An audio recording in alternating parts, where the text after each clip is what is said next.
se queden ausentes, que no se olvide firmar la lista. Ya, vamos a hablar de etiología del sistema renal y a grandes rasgos en realidad vamos a hablar entonces del riñón, de las vías urinarias, de los distintos elementos, algunos elementos de aplicación clínica. Por lo tanto, vamos a analizar las diversas estructuras de nuestro sistema renal, o también llamado sistema urinario, que comprende entonces dos riñones, ¿sí? Dos uréteres conectados, ¿cierto?, a cada riñón, un uréter a cada riñón, que estos a su vez llegan hacia la vejiga, ¿sí? Y esa vejiga entonces va a eliminar la orina que produce estos riñones, ¿cierto?, a través de la uretra, ¿ya? Ahí tenemos todos los elementos entonces de las vías urinarias más los riñones, ¿ya? Ahora, ¿qué hace entonces este sistema? Se encarga de eliminar las toxinas, entre otras cosas, ¿cierto?, sales, urea, cosas que no necesitemos, ¿sí? Pero a su vez también debe conservar elementos como la glucosa, las proteínas, las sales y el agua. O sea, efectivamente eliminamos agua a través de la orina, eso nos ayuda a eliminar las toxinas, pero, ¿cierto?, hay que no habían visto cosas de anatomía, para que lo tengan en cuenta, ya, igual les voy a dar algunos pequeños conceptos anatómicos porque los vamos a entender, ¿ya? Entonces, si ustedes se fijan ahí, el riñón derecho más bajo que el izquierdo. ¿Por qué el riñón derecho está más bajo que el izquierdo? El hígado. Perfecto. El hígado hace que todo lo que está hacia el lado derecho está un poquito más bajo, ¿ya? Entonces, como los riñones son pares, ¿cierto?, o al menos en la normalidad deberían ser dos, ¿sí? Entonces, uno de ellos queda al lado derecho y está un poquito más bajo, ¿ya?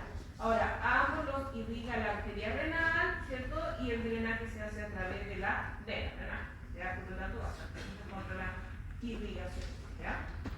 Ahora, si nosotros examinamos ahí, entonces, anatómicamente un riñón, nos vamos a dar cuenta que tiene primero una cápsula, o sea, está cubierto de un tejido conectivo, que ya vamos a ver cómo está formado, que tiene ¿ya? Pero que anatómicamente se ve más bien como una pequeña tela, ¿cierto?, como si pudiera ir al riñón. Luego está la corteza, esta zona, ¿cierto?, del borde, entonces, limitando con la cápsula, que es más externa, la corteza, y luego tenemos a la médula.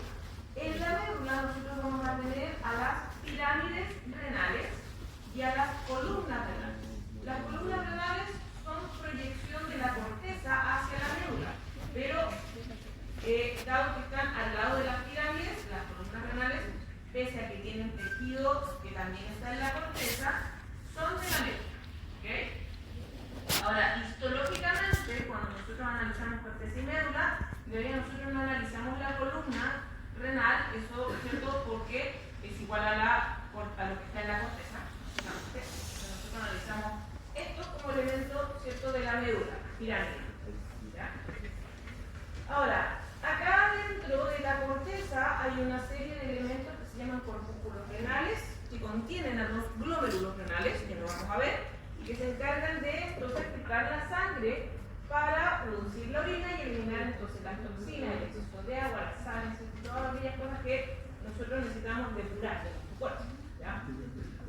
Ahora, en la médula, ¿qué hay? En la médula en realidad hay una serie de pequeños tubos por los cuales entonces va a viajar esta orina producida acá en la corteza del riñón y esa orina entonces va a caer aquí, ¿cierto? Esto es como una especie de embudo. O sea, estas especies de embudos se llaman cálices, ¿ya?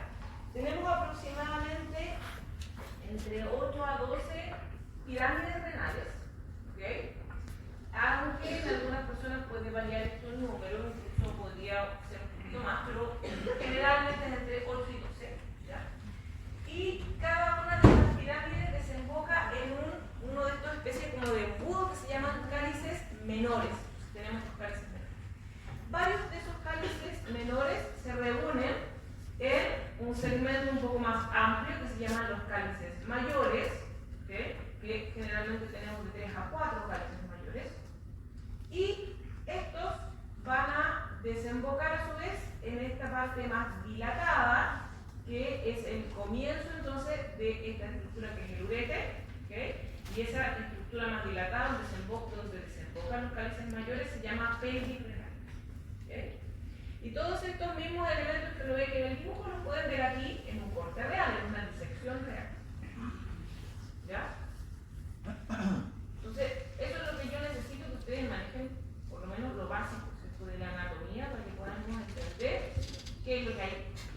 histológicamente, ¿cierto? Porque esto es lo que se ve de manera macro, ¿sí? De manera macro, sin un microscopio, ¿ya? Corteza médula, los cálices, ¿cierto? Pelvis renal, el uréter ahí ya parte de la vía urinaria que sale ahí del riñón, ¿ya? Por lo tanto, claro, lo primero que nos vamos a encontrar si examinamos con un microscopio el riñón es con la cápsula, ¿cierto? La parte más externa, ¿ya? Entonces, el riñón está comprendido por la cápsula, la corteza y la médula, ¿sí? Y en la cápsula vamos a tener dos capas. La capa más externa va a ser de tejido conectivo denso irregular, y la capa más interna, que es la que limita justamente ya con la corteza directamente, va a estar compuesta por algunas fibras de colágeno, poco escasas, lo que está ahí marcado en celeste son fibras de colágeno, ¿okay? Acá también, para que lo vean mejor. Y los núcleos acá están marcados de rojo, por si acaso, para que vean las células. Entonces acá, claro, hay células también, ¿sí? Acá en la capa externa hay fibroblastos, ¿cierto? Propios del tejido conectivo denso irregular, por eso quedan estos núcleos aplanados, ¿sí? En cambio, en la capa interna hay miofibroblastos, o sea, hay fibroblastos modificados, ¿ya? Actúan de cierta forma como fibroblastos, son su principal función, producir colágeno, pero también como células musculares lisas, ¿ya? Por lo tanto, le llamamos miofibroblastos, son una célula intermedia. Ahora, acá estamos de nuevo entonces con nuestro riñón, ¿cierto? Tenemos nuestro riñón con la cápsula, con la corteza. Acá es lo que yo les decía, que podemos apreciar que estas proyecciones de la corteza hacia la médula, que son las columnas renales, ¿ya? Son las columnas renales. Esto es parte entonces de la médula. Toda la parte más interna entonces la médula, ¿ya? Y la parte más externa, la corteza, y cubriendo la corteza, la cápsula, ¿sí? Entonces, ¿qué nosotros nos vamos a encontrar? Con un riñón, ¿cierto? En el caso del adulto, como se lo mostraba acá también, ¿cierto? Que es prácticamente liso en su superficie, ¿ya? Igual así generalmente lo dibujan, ¿ok? Bastante liso y parejo en la parte externa, ¿ya? Redondeado. Pero cuando nosotros vemos un riñón, por ejemplo, de un feto, como estamos viendo acá, se observa que tiene sectores más bien abombados, ¿ok? Entonces no es tan liso, ¿se fijan? Entonces ahí lo que se nota muy bien es dónde está cada uno de los lóbulos del riñón, ¿ya? En el caso del riñón adulto ya cuesta más ver, ¿cierto? Dónde empieza un lóbulo y dónde empieza uno y dónde termina ese lóbulo y empieza el otro, el siguiente, porque está todo aquí junto, ¿ok? Pero en el caso de los fetos, nosotros sí podemos observar, este es un lóbulo, este es otro. Se ven muy claramente diferenciados, ¿ya? Entonces, claro, como nosotros no vamos a ver riñones fetales, probablemente en el laboratorio, ¿cierto? Van a ver riñones adultos, ¿ya? Lo que hay que entender es que en realidad el lóbulo, aunque yo no lo pueda distinguir claramente, ¿cierto? Yo puedo saber dónde está o qué estructura los comprende porque es una pirámide, ¿okay? Una pirámide de la médula, ¿okay? Más todo el tejido cortical asociado, todo el tejido entonces de la corteza que lo rodea, ¿okay? Eso es un lóbulo renal, ¿ya? Eso es un lóbulo renal. Y eso sí se puede ver anatómicamente, no necesitamos usar un microscopio para verlo. Yo tengo una pirámide y tengo la corteza que lo rodea, todo esto entonces es un lóbulo. Acá hay otro lóbulo, acá hay otro, y así, ¿okay? Dígame. ¿Qué tipo de tejido es? Vamos a ir viendo, todavía no hemos entrado en los tejidos. Estamos primero viendo anatómicamente. Cuando no tuvieron ustedes clase de anatomía, para que se puedan entender la parte histológica, estamos primero viendo conceptos que tienen que ver con anatomía y aquí ya empezamos a meternos de a poquito a la histología, ¿ya? Son varios tejidos ahí, ahora, como decía ahí en la diapositiva, cada lóbulo está formado por numerosos lobulillos. ¿Qué son los lobulillos entonces? Los lobulillos ya son una unidad más pequeña, por lo tanto eso sí ya tenemos que verlo con el microscopio. Ahí ya no me sirve usar, ¿cierto? Solo mis ojos para ver esto, necesito usar una lupa, ¿cierto? Algo que me aumente la estructura y tratarla, ¿cierto? Procesar histológicamente para ver bien cuál es cada lóbulo. ¿Y cuál es cada lobulillo de ese que está metido dentro de cada lóbulo renal? Es un rayo medular y todo el tejido de la corteza que lo rodea, ¿ya? Ahora ustedes me dirán, bueno, ¿qué es un rayo medular? Si ustedes se fijan acá, miren, ahí está separado la cápsula, marcado en el dibujo, la corteza, y acá está la médula de una pirámide. ¿Okay? Una pirámide. ¿Sí? Acá yo veo esta estructura que es como una esfera, ¿sí? Y que ahí dice glomérulo. En realidad lo que está marcado es lo que está dentro de esta esfera. ¿Sí? Este ovillo de capilares que está aquí en el interior de esta esferita, esta estructura esférica, es el glomérulo. ¿Okay? La estructura esférica en sí se llama corpúsculo renal. ¿Okay? Ya vamos a ver los elementos que conforman el corpúsculo completo. ¿Ya? Pero estas esferas que se reconocen, ahí miren. ¿Ven que hay como unas pelotitas? Todas estas pelotitas que están ahí, estas esferas, se llaman corpúsculos renales. Fíjate. ¿Cómo se llamaba como cápsula de Bowman en desarrollo intermedio? Vamos, todavía falta, no hemos llegado a eso. No hemos llegado a eso aún. No hemos llegado a eso aún. Estamos viendo primero el lobulillo. Vamos de lo más grande a lo más chiquitito. Vamos a poco. ¿Ya? Paciencia, paciencia. No se vayan. Paciencia, paciencia. Yo les voy a mostrar eso, que esto se ve, pero es más chico aún, para poder mostrarse. ¿Ya? Ya vamos a... Ya. Recapitulando. En la corteza, entonces, se va a encontrar estas estructuras esféricas que contienen a los glóbulos renales, que se llaman corpúsculos renales. ¿Ya? Entonces, nosotros podemos reconocer muy bien la corteza porque cuando lo miramos en el microscopio, son estos sectores que están llenos de estos corpúsculos renales, llenos de estas pelotitas. ¿Okay? Llenos de estos corpúsculos. ¿Ya? Pero no solamente hay corpúsculos renales en el riñón. También yo les decía que hay estructuras tubulares que ahí están dibujadas, ¿cierto? Y que ahí se ven, ¿sí? Están todas estas estructuras que son como rayitas, ¿ustedes ven?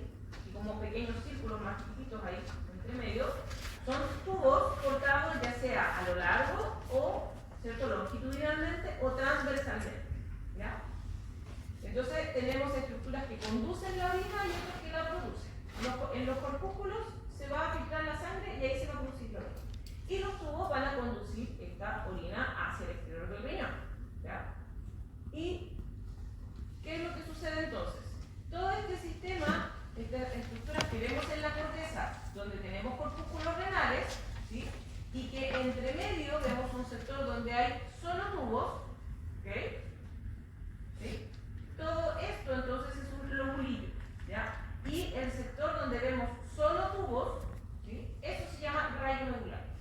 Y se llama así porque en la médula del riñón, que es lo que ustedes están viendo ahí en el dibujo, solo hay estructuras tubulares, solo hay tubos. ¿Se fijan que acá, en la médula, no hay corpúsculos, no hay estas pelotitas acá? Entonces pareciera, cuando uno lo ve esto en la corteza, estos rayos medulares, estos donde solo hay tubos, da la impresión que fuera una proyección de la médula hacia la corteza, que en realidad no la es. Un sector donde solamente hay pequeños tubos, ¿cierto? Dentro de la corteza, ¿ya? Pero como se parece a la luz, le pusieron rayo medular. ¿Se entiende? ¿Sí? Entonces, el lobulillo renal va a ser este sector donde vemos rayos medulares y corteza, que es todo este sector donde vemos las esferas que son los corpúsculos renales. Todo eso que estoy viendo son lobulillos. Y adentro del lóbulo hay muchos de estos lobulillos. ¿Sí? Acá, por ejemplo, hay otro rayo medular, allá hay otro. ¿Sí? Entonces, esto es un lobulillo, acá hay otro lobulillo, acá hay otro lobulillo. Hoy vemos 3 lobulillos por lo menos. ¿Sí? Ahora,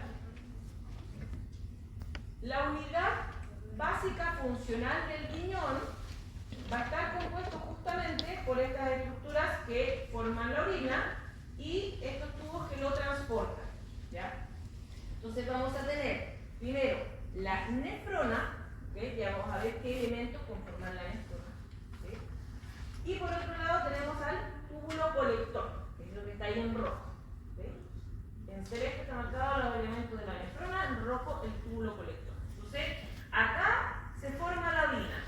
En el corpúsculo renal, que está ahí, que tiene, sí, la cápsula de Bowman, que vamos a ver, ¿okay?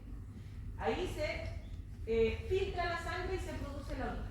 ¿Ya? Y luego esta orina es conducida por una serie de pequeños tubos donde se transforma también la orina, ¿okay? Se concentra un poco más, algunos elementos se rescatan, por ejemplo, si se han filtrado filtrado glucosa que no debería filtrarse, entonces se rescata.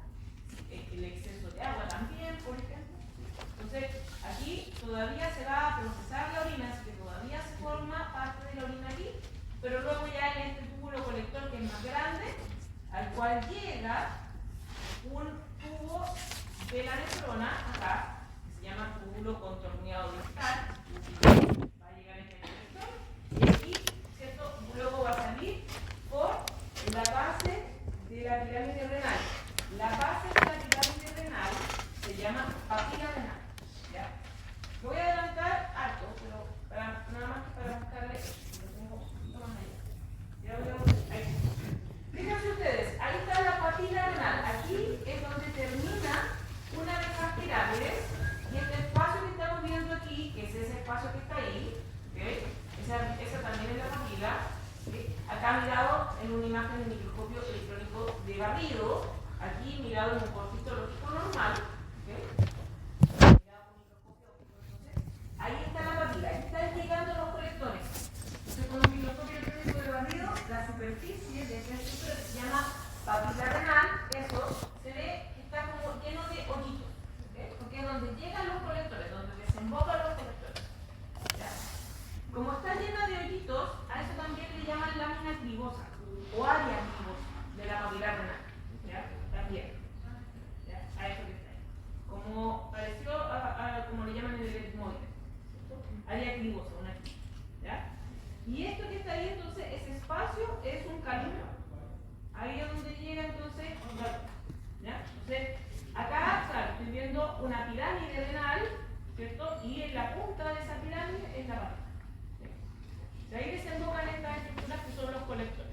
¿Ya? Ahora,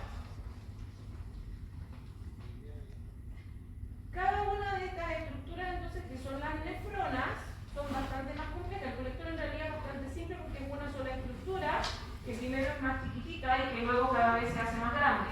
¿Okay? Se va haciendo más ancha porque van desembocando más estructuras de distintas nefronas que van desembocando ahí. Y este tubito colector se hace más grande. ¿Ya? Pero la nefrona en sí y cada nefrona entonces está compuesta de varias estructuras.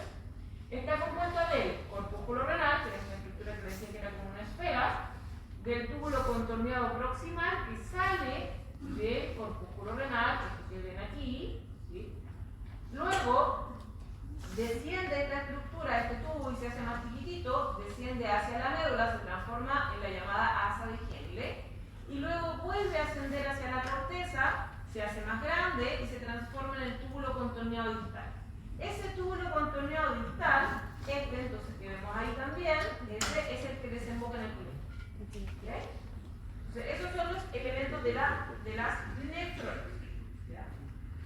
Ahora, esto en realidad es un poco más complejo de lo que nosotros pensamos así, porque ahí estamos viendo una nefrona apenas, ¿ya? Con un solo túbulo colector, estábamos viendo, ¿cierto? Uno solo de estos túbulos uriníferos, entonces, ¿cierto?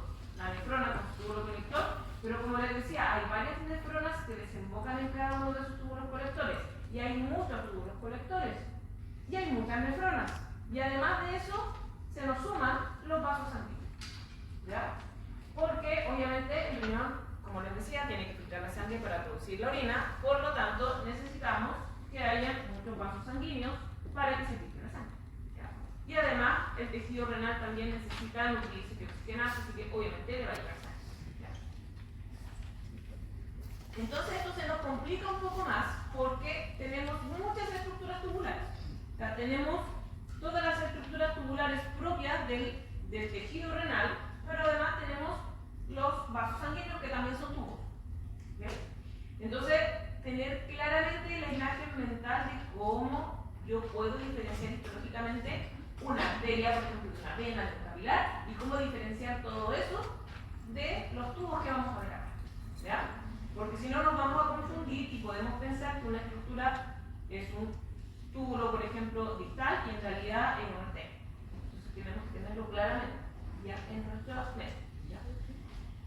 Ahora, anatómicamente e histológicamente tenemos un par de vasos sanguíneos importantes que son estos que están aquí, que se llaman arteria y vena arciforme o también llamada arcuata.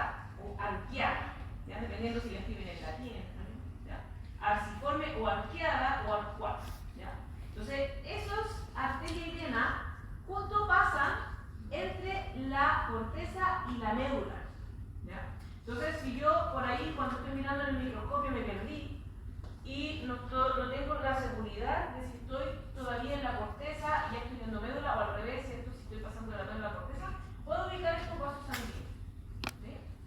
Que están justo en medio entre la corteza y la médula. Entonces están ahí, ¿ok? Ahí. Esos son los vasos arqueados, ¿ya?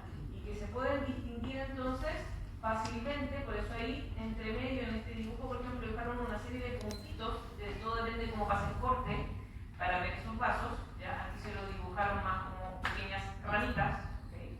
Al menos de las arterias que están dibujadas. Entonces, esos son los vasos arqueados o arcuatos, ¿sí? Como están anotados ahí, ¿ya?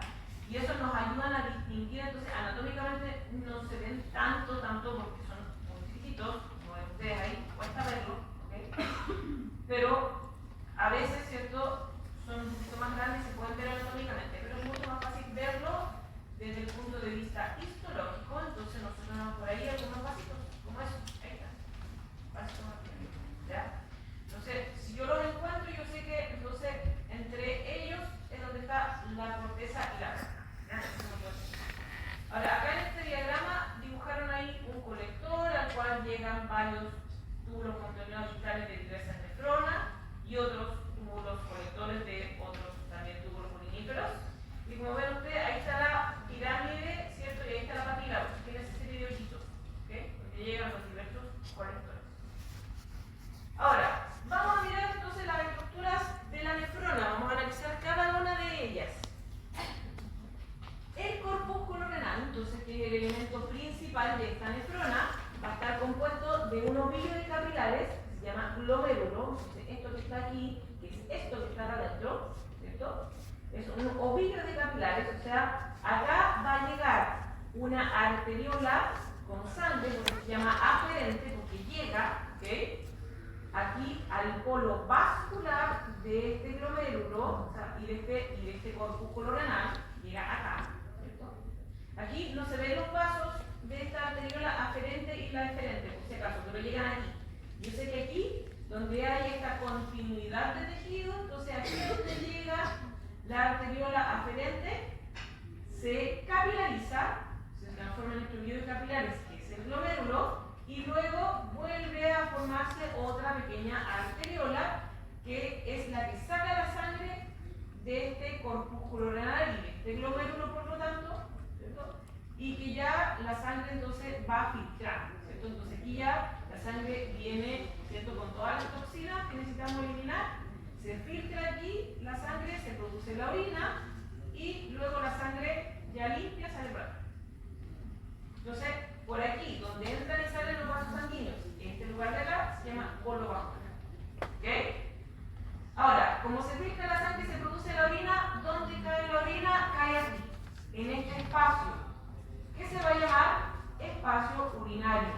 ¿Ok? Porque aquí es donde cae la orina. ¿Ok? Y sale por acá, que es el sector donde va a comenzar el túbulo contorneado proximal, que es otro elemento de la nefrona, ¿okay? Y este sector donde termina el corpúsculo y empieza el túbulo proximal se llama polo urinario. ¿Okay? Ahora, ¿cuál es el límite externo del corpúsculo renal? El límite externo del corpúsculo renal es un epitelio de revestimiento plano simple que está aquí, se lo estoy mostrando, de eso que está mostrado ahí en celeste, ¿cierto? Y en rosadito estas células dibujadas, que es la hoja o capa parietal de la cápsula de Bowman. ¿Ok? Cápsula de Bowman, que también se llama cápsula renal. El problema es que ya teníamos una cápsula renal, ¿cierto? Entonces, como hay dos estructuras con el mismo nombre, es preferible todavía usar el epónimo, por eso le llamamos cápsula de Bowman, ¿ya? Para no confundirnos con las cápsulas que rodean el riñón, ¿ya? Entonces, el límite externo del corpúsculo renal es la hoja parietal de la cápsula de Bowman, que está formada por un epitelio de revestimiento plano simple.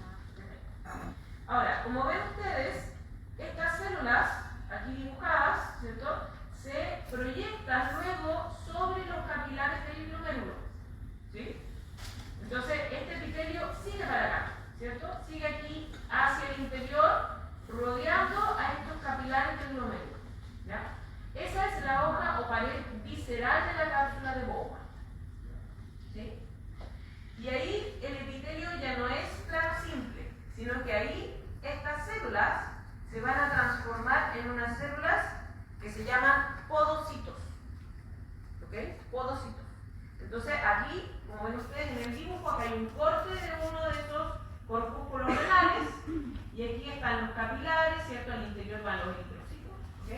Y rodeando estos capilares tienen esta célula. Recuerden ustedes que los pericitos que rodean a los capilares sanguíneos en algunas partes de nuestro cuerpo, ¿cierto? Hacen esto, ¿ok? Abrazan ahí al capilar y sus prolongaciones entonces rodean a los capilares. Acá sucede lo mismo, ¿ok? Pero un podocito, hay un podocito, ahí está el cuerpo de la célula y hay otro podocito, puede enrollarse alrededor de más de un capilar sanguíneo a la vez, ¿ok? A diferencia de los pericitos que se enrollan cada célula alrededor de un solo capilar, o sea, una célula, un capilar, y ese capilar puede tener muchos pericitos. Pero aquí este podocito puede enrollarse alrededor de varios capilares del mismo glomérulo. ¿Okay? Entonces los podocitos forman la capa visceral de la cápsula de Bowman. Entonces la cápsula de Bowman está formada por dos capas, una parietal y una visceral. La parietal entonces era este epitelio plano simple que forma el contorno externo del corpúsculo renal, y la hoja o pared visceral está formada por los podocitos que rodean entonces a los capilares del glomérulo.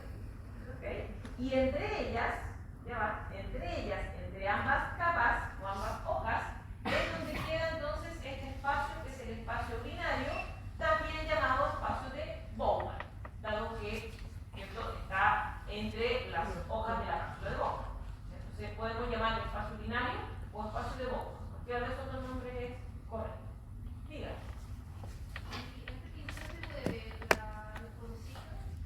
Los podocitos, sí, todas estas células que están ahí externamente, con un núcleo bien redondeado, porque acuérdense que los núcleos de los capilares sanguíneos de las células endoteliales son planos, los que son ahí redonditos, son podocitos. Se ve, lo van a ver en el microscopio en el laboratorio. Generalmente lo podemos ubicar en la parte más externa, donde mejor se ve. ¿Por qué en la parte más externa? Porque, bueno, en realidad en la parte interna también puede ser que haya alguno de esos núcleos enrollados y están las prolongaciones que se llaman pedicelos a todo esto, en este caso. Las prolongaciones de los podocitos, estos que se enrollan alrededor de los capilares, se llaman pedicelos. ¿Verdad? Entonces, claro, hay pedicelos aquí enrollándose alrededor de cada capilar, pero también adentro, aquí, entre medio de todos estos capilares sanguíneos del glomérulo, hay otras células. Hay unas células que se llaman células mesangiales, ¿ok? Y hay células mesangiales también por fuera del corpúsculo renal. Por lo tanto, a las células mesangiales del interior del corpúsculo renal le llamamos células mesangiales intraglomerulares. Están adentro del glomérulo, ¿ya? O a veces, como lo ven aquí, en los textos aparecen simplemente con el nombre de células mesangiales, ¿ok? Pero ¿cierto? Son estas que aquí las dibujaron, ¿cierto? Rosadas, completas, lo que dibujaron en el núcleo, ¿cierto? Son esas células ahí mesangiales, ¿ya? Entonces, ¿qué elementos va a tener nuestro glomérulo? El glomérulo mismo dentro del corpúsculo renal va a tener a los capilares, que son penetrados, en este caso, ¿ya? Las células mesangiales intraglomerulares, va a tener a los podocitos que forman también la capa visceral de la cápsula de Bowman, y también hay una lámina basal, porque dado que los capilares sanguíneos tienen células endoteliales y las células endoteliales son de un epitelio plano simple, entonces se apoyan en una lámina basal, como todo epitelio de revestimiento. ¿Sí? Entonces, los elementos del glomérulo, ahora si nos metemos solo dentro del glomérulo, podocitos, capilares, células mesangiales, intraglomerulares, y la lámina basal. ¿Ya? Todos estos elementos forman parte del glomérulo. Dígame. Muy importante la función de los podocitos. Me voy a adelantar un poquito entonces. Vamos a pasar a los podocitos después y luego a las células. Los podocitos tienen la importante función de formar parte de la barrera de filtración glomerular. ¿Ya?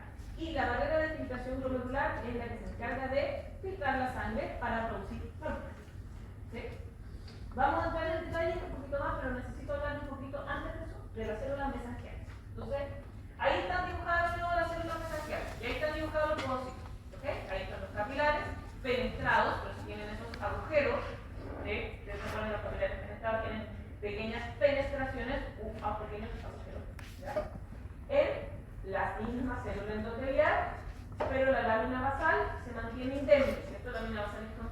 ¿ya? Acá, en esta imagen, lo que hicieron fue destacar a la lámina basal. ¿Okay?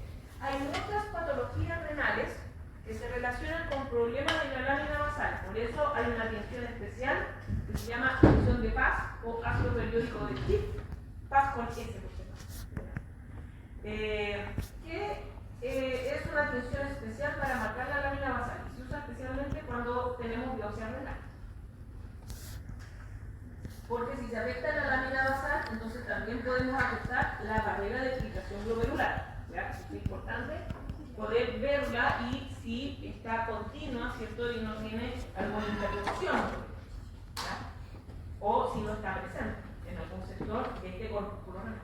¿Ya? Entonces, claro, como acá, la pared externa del corpúsculo renal es un epitelio de revestimiento plano simple, ¿cierto? Que la hoja parietal de la cápsula de Bowman también tiene su propia lámina basal. Entonces se observa ahí marcado el contorno. Los pequeños túbulos proximales, distales, los colectores también tienen un epitelio de revestimiento, así que también tienen lámina basal. Fíjense, hay lámina basal por todas partes, incluyendo el interior del glomérulo. Ahora, la célula mesangial entonces está hacia el interior, entonces rodeada de las láminas basales y de estas células endoteliales de los capilares sanguíneos. Los podocitos quedan por fuera, ¿ya? Por fuera de la lámina basal. Estos quedan hacia el interior, ¿ya? Ahora, las células mesangiales interglomerulares son muy importantes también porque funcionan en parte como macrófagos, en parte como célula muscular lisa y en parte también como célula secretora. De hecho, producen entonces una matriz que se llama matriz mesangial que contiene fibronectina, que contiene colágeno también, entonces funciona también como una especie de fibroblasto, que es una célula que tiene variadas funciones y que hay que tener cuidado porque en algunas patologías en la cual está afectada las células mesangiales, como la esclerosis mesangial difusa, por ejemplo, puede producir demasiada matriz mesangial y tapar los capilares, obliterarlos, digamos, hacer lo que se siente, ¿ya? Y eso impide entonces el flujo sanguíneo y va a impedir que se filtre la sangre y cruce la orina. Entonces, importante ahí, ¿cierto?, que la célula mesangial actúe de manera correcta, ¿ya? Ahora, hay una serie de elementos también aquí dentro del glomérulo. Fijan, ahí está la membrana basal del glomérulo, ¿cierto? También hay producción de endotelina, ¿cierto?, que ayuda a la contracción de las arteriolas aferentes y diferentes. Importante, esto se lo van a nombrar después en fisiología, ¿ya? Importante también, fíjense ustedes, la liberación por parte también de las células mesangiales de las citoquinas. Ya ustedes saben que las citoquinas son mediadores inflamatorios, por lo tanto, también, si la célula mesangial no funciona bien y produce mucha citoquina, ¿cierto?, va a producir reacciones inflamatorias en el riñón que van también a ocluir a los capilares, ¿cierto? También los orbitales, también los cierran. Entonces, importante ahí que funcione bien, ¿ya? Que funcione bien esta célula mesangial, que ayude a la contracción, ¿cierto? Por eso tiene proteínas del citoesqueleto que van, ¿cierto?, actina, miosina, como las células musculares, que van a ayudar entonces a la contracción de esta célula para que la sangre pueda fluir adecuadamente. Como no hay aquí pericitos, entonces la célula mesangial va a ayudar a que la sangre pueda fluir adecuadamente por los capilares. Es importante que funcione bien de esa manera y que produzca una cantidad normal, ¿cierto?, de matriz mesangial y también que fagociten cualquier elemento, ¿cierto?, que quede por ahí que nosotros no necesitemos, ¿cierto? Serían, ¿cierto?, nuestros macrófagos en realidad, dentro del glomérulo, porque no hay ahí macrófagos. Entonces la célula mesangial actúa también como un macrófago, ¿ya? Entonces tiene variadas funciones, ¿ya? Ahora, les decía que el podocito entonces es el que forma la barrera de filtración glomerular, que es la que ayuda, ¿cierto?, y es la que hace entonces que se filtre la sangre y se produzca la orina. Entonces, claro, nosotros acá, por ejemplo, tenemos un capilar sanguíneo, ahí está la luz, el lumen. Ahí está la pared de la célula endotelial, dibujada ahí en verde. Y ahí se ve que hay hoyitos, penetraciones, pequeños agujeros, ¿cierto? Entonces, la sangre no va a pasar toda, ¿cierto?, a través del agujero, sino que se va a filtrar, ¿ya? y pasa por dónde? Por la lámina membrana basal del glomérulo, se dice ahí LBG. ¿Okay? Y luego tiene que pasar por ahí, entre medio. ¿Dónde? ¿Qué es eso? Es el diafragma de la hendidura de filtración glomerular. La hendidura de filtración glomerular es el espacio, no sé si está ahí, entre cada uno de estos pedicelos, ¿ok? Queda un espacio, un pequeño espacio entre un pedicelo y otro. ¿Okay? Entre un pedicelo y otro hay pequeños espacios.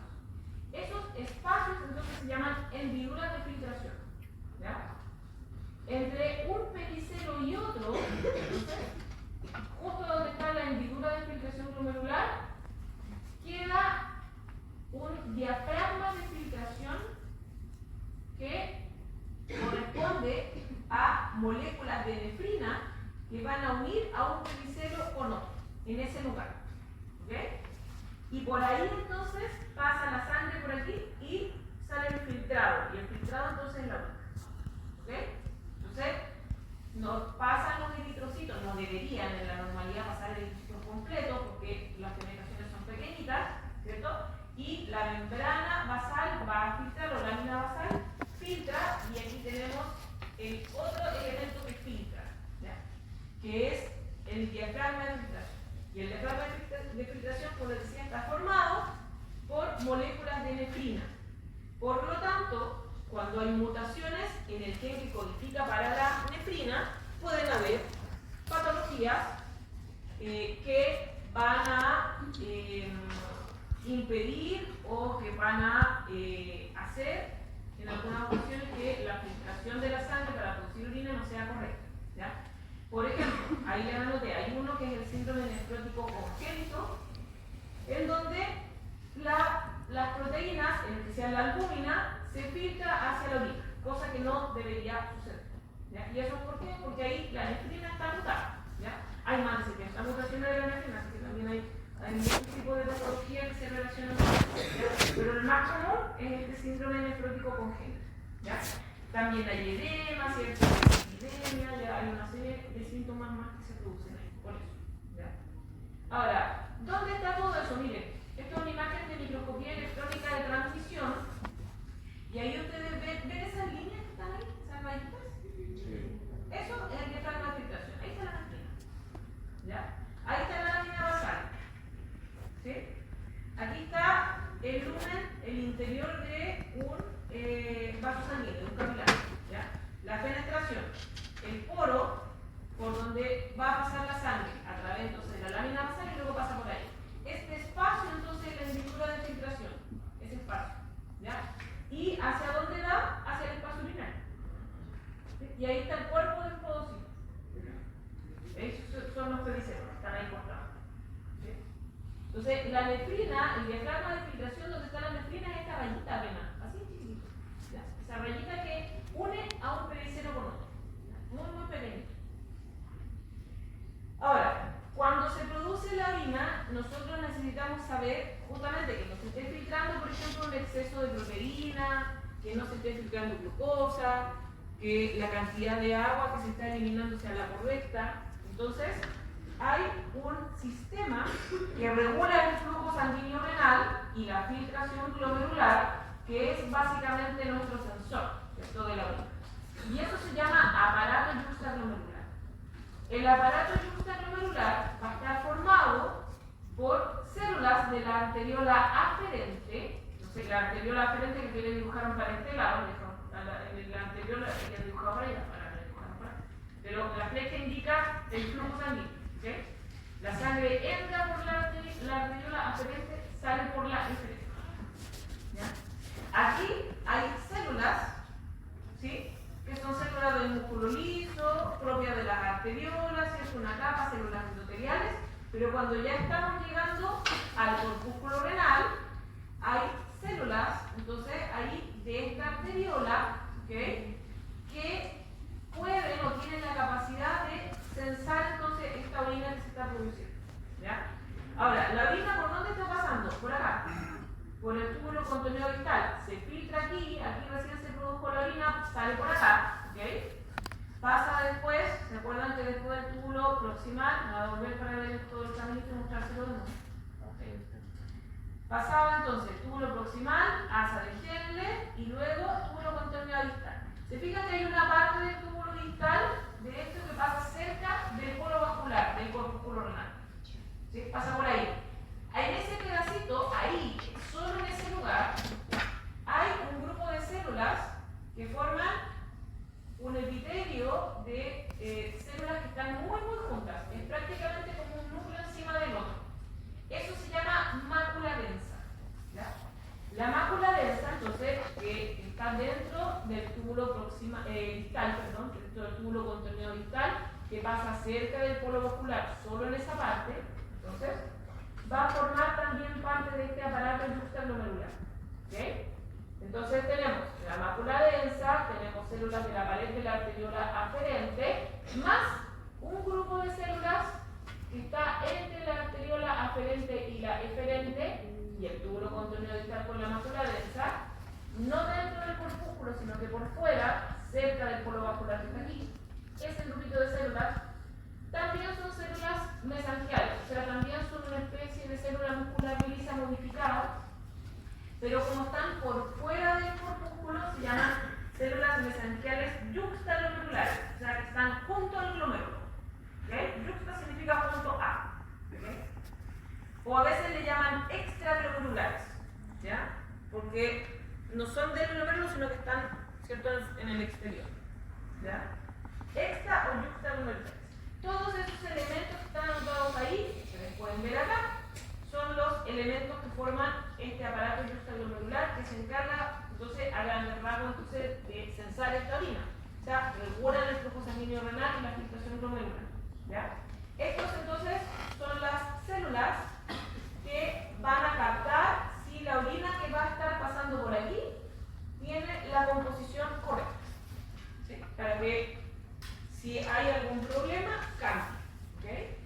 Ahora, el riñón, ustedes acuérdense que también produce hormonas, ¿cierto? También produce la eritropoyetina, ¿cierto? Y produce otro tipo de hormonas más. Pero, ¿cierto? Entonces, va a ejercer una serie de funciones y para eso entonces también van a tener células que hacer. Ahora, es importante entonces, obviamente, los glomérulos y las células de cada uno de esos glomérulos y, ¿cierto?, del corpúsculo renal, por lo tanto, que aloja el glomérulo. ¿Ya? Entonces, como les decía, hay enfermedades que afectan a las células endoteliales y a las células mesangiales, por ejemplo, otras que pueden afectar a las células de la cápsula de Bowman, ¿okay? Entonces, otras pueden afectar entonces también a los podocitos y así. ¿Okay? Entonces, dependiendo de la célula afectada o los elementos celulares afectados, es la patología que se produce.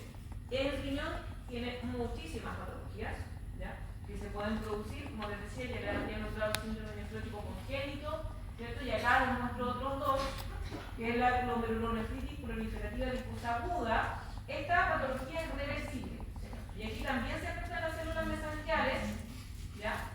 Y la membrana basal. ¿Se fijan ahí? La membrana basal es súper importante porque si se depositan inmunocomplejos ahí, cuando hay infecciones, por ejemplo, entonces las células mesangiales tienden a proliferar y tienden a ocluir los vasos sanguíneos. ¿Ya?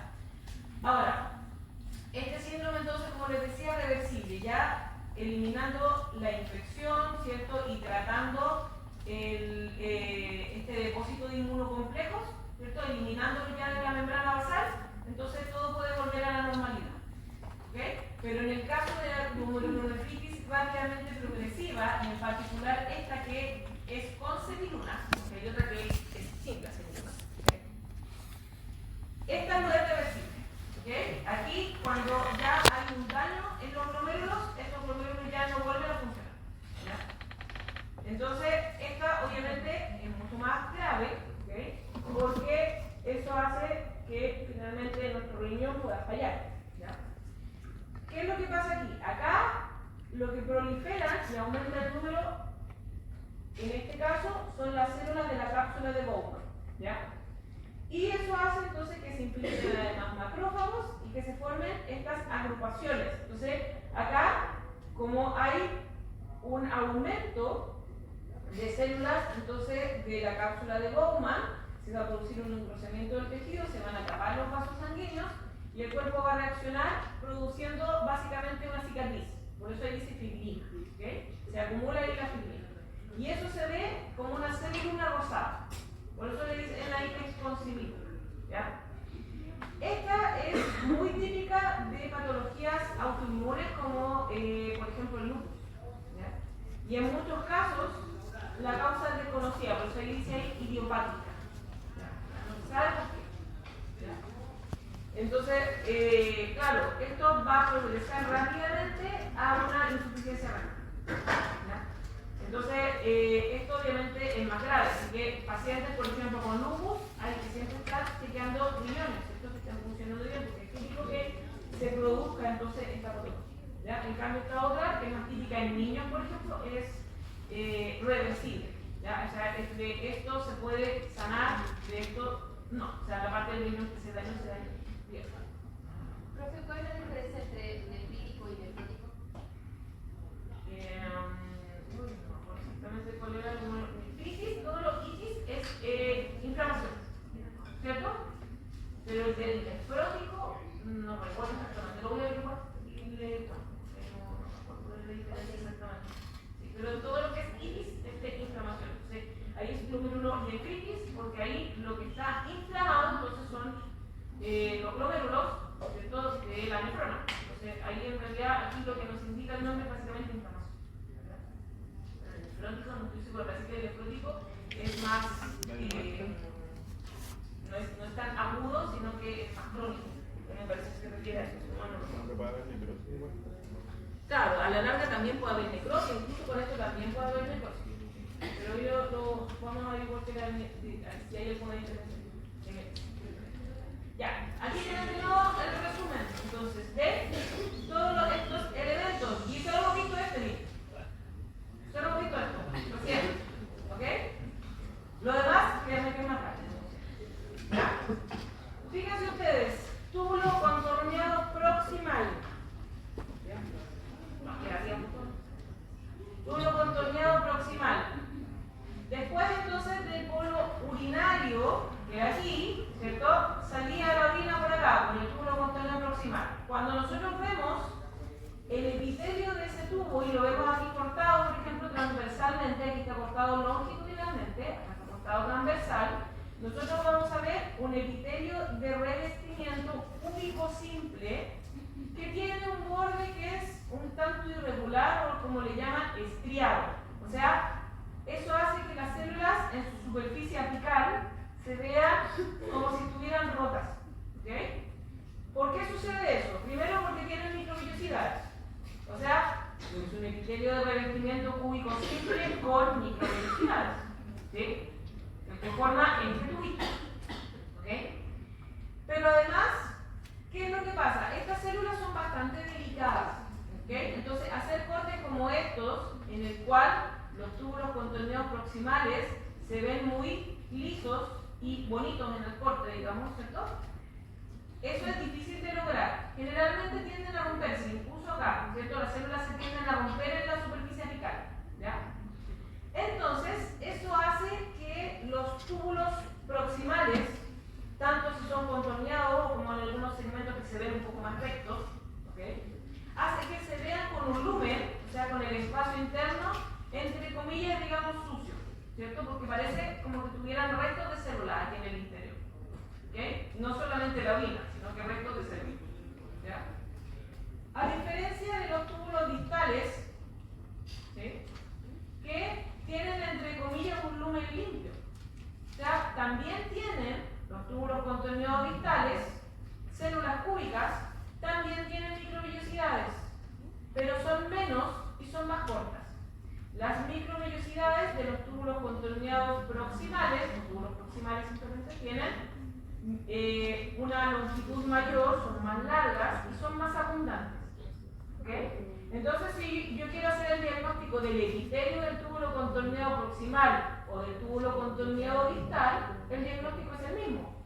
epitelio de revestimiento cúbico simple con microvellosidades, ¿cierto? Pero acá son pocas, las microvellosidades son más cortas, en el proximal son más largas y son más abundantes, ¿sí? Y eso hace entonces que yo los pueda diferenciar, pese a que tienen un epitelio que es similar, se pueden diferenciar entonces por eso. Estas células generalmente no se rompen, entonces el lumen, el espacio por el que circula la orina se ve entre comillas libre, ¿ya? Ahora, acordarse que en el túbulo distal, que es el que llega al túbulo colector, ¿cierto? Para llevar la orina desde la nefrona al colector, entonces es donde está la mácula densa.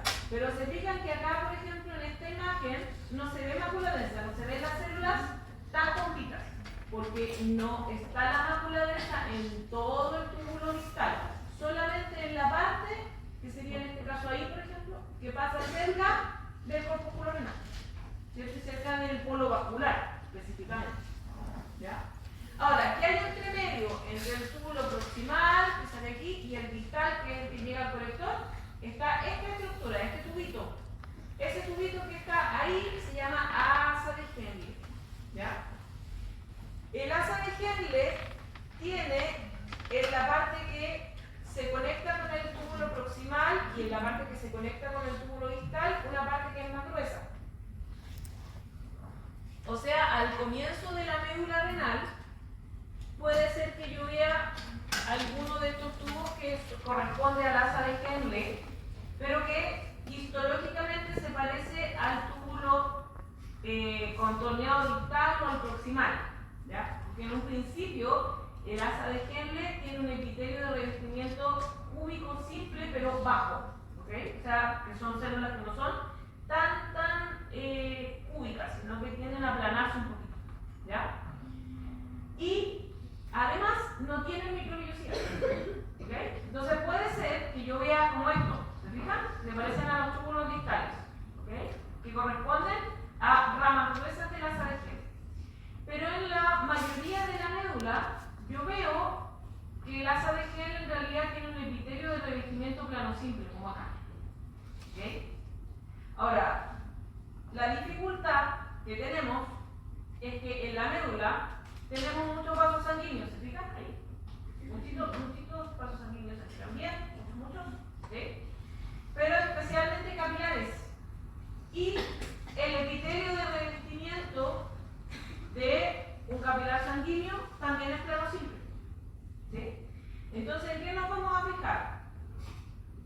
El asa de Henle, en sus ramas delicadas, entonces donde tiene epitelio plano simple, no debe tener eritrocitos en su interior. Si tuviera, entonces sería que se está filtrando sangre con eritrocitos completos, ¿cierto? Y ahí tendríamos una patología. Pero en la normalidad no debería haber sangre en el interior, ¿ya? En cambio, acá por ejemplo estamos viendo una vésula pequeñita que tiene un lumen bastante amplio y ahí vemos un eritrocito, hay uno.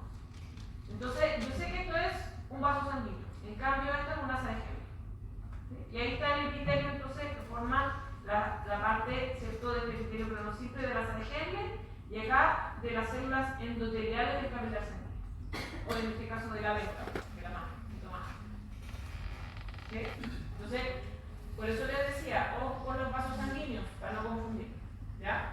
Ahora, el túbulo distal, ¿dónde llegaba, dijimos? Al colector. Entonces, en el colector llegan numerosos túbulos contorneados distales de muchas nefronas, y entonces el colector en un principio, ¿cierto?, cuando es más chiquitito, sobre todo cuando está en la corteza, fíjense ustedes que también hay colectores en la corteza, y luego desciende a la médula hasta que llega a la papila renal, ¿ya?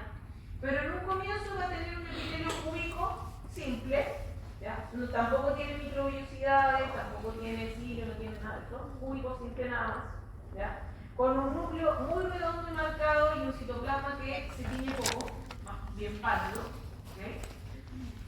Y que a medida que el túbulo colector se hace cada vez más ancho, este epitelio que es cúbico, entonces aquí en un corte transversal, cambia, como lo ven aquí en este corte que es tanto oblicuo, ¿ya?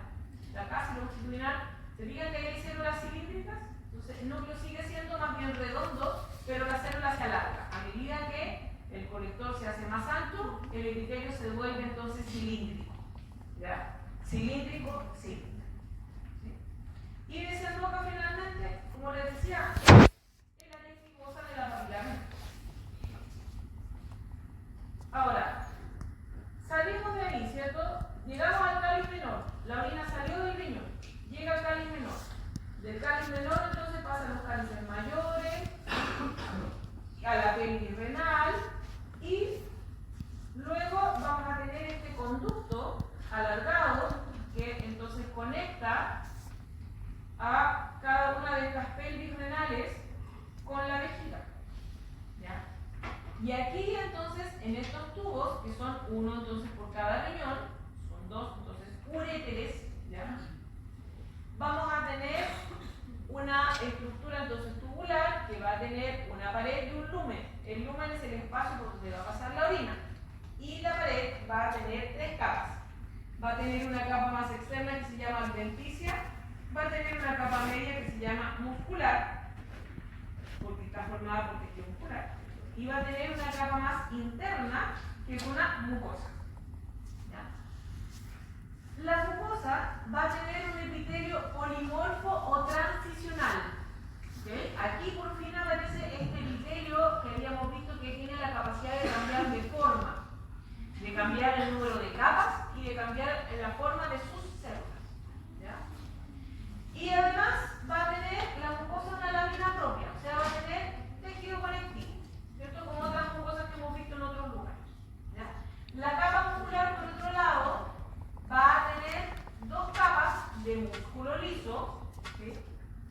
Similar entonces a lo que nosotros veíamos en el sistema digestivo, pero con una orientación que está al revés que en el tubo digestivo. En el tubo digestivo la capa circular es interna y la capa longitudinal es externa, acá es al revés. La capa interna va a ser longitudinal y la capa externa va a ser circular. Eso en los 2/3 proximales del uréter, o sea, la parte del uréter que está más cerca de los riñones. Pero cuando ya nos acercamos a la vejiga, se adiciona una tercera capa en sentido longitudinal. O sea, ahí nos quedaría una longitudinal interna, una circular media y una longitudinal externa. ¿Sí? Solo en el tercio distal del uréter, solo aquí, en la última parte del uréter, cerca de la vejiga. Ahí tenemos un corte, entonces, un corte transversal del uréter, acá vemos el epitelio, ahí dice U porque al epitelio de las vías urinarias se le llama urotelio. ¿Ya? Lo clasificamos como epitelio de revestimiento polimorfo o transicional, pero el nombre es urotelio. ¿Ya? Se llama urotelio. Así como en el sistema respiratorio le llaman epitelio respiratorio, bueno, acá también tiene, se llama urotelio. Donde dice LP, esa es la lámina propia, ¿cierto? Y aquí entonces ustedes ven que hay tejido conectivo y que luego aparece, miren, una capa longitudinal interna del músculo liso, una capa, ¿cierto?, circular media y acá hay otra. O sea, esta parte del uréter que estábamos viendo corresponde entonces al tercio distal, porque tiene tres capas. Y por acá, la adventicia. No se alcanza a ver mucho porque está corta. ¿Ya? ¿Qué es la adventicia? Tejido conectivo largo. ¿Sí? Igual que en la lámina propia, tejido conectivo más largo. ¿Ya? Ahora, ahí está la capa muscular, ¿cierto? Pero acá lo que les quería mostrar más que nada es el epitelio, ¿ya? Y este llamado urotelio. Entonces, si ustedes se fijan, las células de este urotelio tienen una forma más bien redondeada, ¿ya? Y están unidas a la lámina basal, todas ellas, a través de una prolongación que, igual que la que tenían los ovocitos, también se llama pedicelo. ¿Ya? Pero aquí es una sola prolongación. Entonces, eso hace que estas células, aunque estén lejos de la lámina basal, o sea, por ejemplo, las más superficiales, la lámina basal sería por aquí, ¿cierto? Aún las más alejadas de la lámina basal quedan ancladas y unidas a la lámina basal. Y eso hace que cuando cambian de forma, ¿okay?, gracias a que su membrana plasmática de cada una de estas células está reforzada, ¿okay?, tienen una especie de placas, ¿okay?, que refuerza esta lámina, esta membrana plasmática, entonces hace que la célula pueda incluso aplanarse, ¿ok? Sin que se separe de la lámina basal, ¿ok? Para que queden ancladas en ese lugar. Entonces, las células de este epitelio se pueden acomodar, pueden tener muchas capas, pueden llegar a tener incluso una sola capa, ¿ya? Y las células no se rompen ni se separan de la lámina basal. Entonces, claro, parece, o a veces en apariencia da la impresión que estas células, que se llaman células endomo o células en paraguas, ustedes recuerdan, estas células que forman estas epitelios polimorfos, todas ellas se llaman células endomo o células en paraguas, ¿ya? No solo las de la superficie, todas las del puro tejido, se llaman así. Pueden entonces incluso darle la apariencia al epitelio de ser plano, ¿okay? Pero recordemos que no es plano, sino que es polimorfo, ¿ya? Es un epitelio entonces que tiene la capacidad de estar relajado o estar estirado, ¿ok? No contraído, porque eso sería ya aplicado para los músculos. Aquí el epitelio nunca se va a contraer, o se va a estirar o se va a relajar. Relajado cuando las células se ven redonditas, incluso las de la superficie. Estirado cuando las células, sobre todo las de la superficie, se ven aplanadas, ¿ok? Y eso ayuda entonces a que la orina pueda pasar. Si está pasando mucha orina, si el uréter está muy lleno, entonces eso hace que se estire el tejido y que no se nos rompa y que la orina pueda pasar. ¿Y puede llegar a dónde? Aquí a la vejiga, ¿cierto? Entonces la vejiga, que es este órgano hueco que almacena la orina, es este órgano entonces en donde van a desembocar los uréteres y la orina entonces va a salir por aquí, que es la uretra, ¿ya? Ahora, por dentro de la vejiga se ve con numerosos pliegues, ¿ok? Está bien plegada. Salvo en esta estructura que está hacia la pared posterior, lo estamos mirando aquí desde anterior, que se llama trígono vesical. El trígono vesical está entre los uréteres y la uretra, hacia posterior, y ahí está estirada la mucosa, ¿ok? En esa parte, la mucosa está muy pegada a la capa muscular, porque hay poco tejido conectivo de la lámina propia. Ahí tiene más el epitelio, más que nada, ahí, que también en este caso va a ser polimorfo transicional. El epitelio de la mucosa de la vejiga también es polimorfo transicional, ¿okay? Y el que además haya quedado tan estirado tiene que ver cómo se desarrolló, ¿ya? Tiene que ver con el origen embrional. O sea, ustedes vieron así, con la ¿ya? Ahora, dado que la vejiga se conecta con el uréter y el uréter tiene 3 capas, la vejiga también tiene 3 capas. Entonces, sus paredes. Igual que en el uréter, una adventicia, una capa muscular y una muscular, ¿ya? Entonces, en realidad, histológicamente, la vejiga y el uréter se parecen, ¿ok? Pero se parecen no a todo el uréter, sino que al tercio distal. Porque en esa parte, igual que acá en la vejiga, hay 3 capas de músculo liso, ¿ya? Una longitudinal interna, una longitudinal media y una longitudinal externa. También tiene adventicia y en la mucosa, como les decía, tiene polimorfo transicional, más tejido conectivo que en la lámina propia, ¿ya? Entonces, si nosotros miramos un corte histológico de la vejiga, veríamos esto, ¿cierto? Este epitelio con estas células endomo del paraguas que se conectan a través de los pedicelos a la lámina basal, ¿sí? Entonces, cuando está llena de orina, se nos aplana. Aquí, por ejemplo, tenía 3 capas, ahora tiene 2. Cambió de forma, no solo la célula en sí, sino que también la forma en que se distribuyen en ese urotelio, ¿ya? Entonces, es igual histológicamente, pero obviamente la pared de la vejiga es más gruesa. Es mucho más gruesa que la del uréter, ¿ya? Ahora, en el caso de la uretra, ustedes saben que, claro, es un solo tubo, ya no son 2. La uretra masculina es más larga que la femenina, ¿cierto? Y es donde se lleva a la orina hacia el exterior, ¿ya? Por lo tanto, hacia el medio externo, ¿cierto? El epitelio ya no va a ser polimorfo transicional, sino que va a ser plano, estratificado, no queratinizado. Ya se va a parecer un poco más al epidermis de la piel, salvo que no tiene queratina, ¿ok? Más la lámina propia.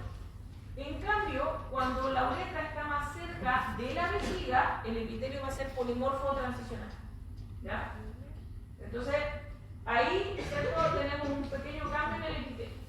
rodeado de mucho tejido vascularizado, también tiene músculo liso en la capa muscular, fíjense igual que el urete, longitudinal interna, circular externa, ¿cierto?